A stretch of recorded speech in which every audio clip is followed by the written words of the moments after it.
Pandian store அடுத்த வார serial ப்ரோமோவில் என்ன நடக்க போகுதுங்கிறத இந்த வீடியோவில் பார்க்கலாம். நம்ம ராஜி குடும்பத்து மேலே சக்திவேல் ரொம்ப கோவத்தில் இருக்காரு. ராஜி சொன்ன எதையுமே முத்துவேல் குடும்பம் நம்பவே கிடையாது. ஆனால் இருந்தாலும் சக்திவேல் நீங்கள் அதை நம்பிட்டீங்க, உங்கள் மகனையும் மருமகளையும் ஒன்று சேர்க்க போகிறீங்க அப்படின்னு சொல்லிட்டு ரொம்ப இதாக பேசிகிட்டு இருக்காங்க. முத்துவேலுக்கு கோவம் வரவும், நீ என்ன தேவையில்லாமல் பேசிகிட்டு இருக்காத, ஏதாவது தெரிஞ்சால் பேசு, இல்லைன்னா பேசாமல் இரு அப்படின்னு சொல்லி எந்திரிச்சு போயிடுறாங்க. அவங்க அது அம்மாவும் அப்படி தான் சொல்கிறாங்க. சக்தி ஏன் சக்தி இப்படி முத்துவை போட்டு இப்படி பேசிக்கிட்டே இருக்க, வாய்க்கு வந்தபடி கொஞ்ச நேரமாவது அமைதியாக இரு அப்படின்னு சொல்லி அவங்களும் சொல்கிறாங்க. அதை எதுவுமே கேட்காம சக்திவேல் இருந்துக்கிட்டு ரொம்ப இதாக பேசிக்கிட்டு இருக்காரு. நீங்கள் உங்கள் பேரனும் பேத்தியையும் கூட்டிகிட்டு வந்து வச்சுக்கோங்க, உங்கள் பேரை என்னன்னா உங்களுக்கு என்ன அப்படின்னு சொல்லிட்டு போயிடுறாங்க. அப்புறம் முத்துவேல் பைக்கில் வந்துட்டுருக்காரு. அந்த நேரம் பார்த்து கதிரும் நம்ம ராஜியும் நடந்து போயிட்டுருக்காங்க. நம்ம முத்துவேலை பார்த்தோன்னே ராஜி அப்பா உங்ககிட்ட ஒரு நிமிஷம் பேசணும்ப்பா அப்படின்னு சொல்லி கேட்குறாங்க. அதுக்கு முத்துவேல் இருந்துக்கிட்டு பேசாமல் போகிறாரு. போகவுமே அப்பா ஒரு நிமிஷம் நில்லுங்க, நான் உங்ககிட்ட ஒன்று மட்டும் பேசுகிறேன் அப்படின்னு சொல்லிட்டு சரின்ட்டு நிற்கிறாரு.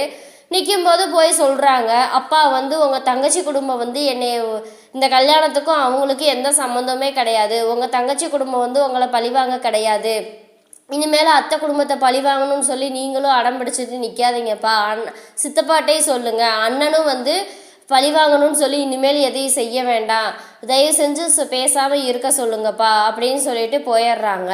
அப்புறம் அதை சக்திவேல் பார்த்துக்கிட்டே இருக்காரு. பார்த்துக்கிட்டே இருந்துட்டு வீட்டுக்கு வரவும், என்னன்னே அப்பாவும் பொண்ணு பயங்கர பாச இதோட இருப்பீங்க போல இருக்குது அப்படிங்கவும், நீ என்ன சொல்கிற சக்தி அப்படின்னு சொல்லி கேட்கும்போது, ஆமாண்ணே அதான் ரோட்டில் நின்று பேசினாலே அதை பார்த்துட்டு தானே நானும் இருந்தேன், அதான் எப்படியோ உங்கள் மகனையும் மருமகளையும் கூட்டிகிட்டு வரணும்னு முடிவு பண்ணிட்டீங்கல்ல அப்படின்னு சொல்லிட்டு இருக்கவுமே, சக்தி நீ தேவையில்லாமல் பேசிகிட்டு இருக்காது சக்தி அப்படின்னு சொல்லிட்டு சும்மா வாய்க்கு வந்தபடி பேசிக்கிட்டே இருக்கியா அப்படின்னு சொல்லிட்டு எந்திரிச்சு போகிறாரு.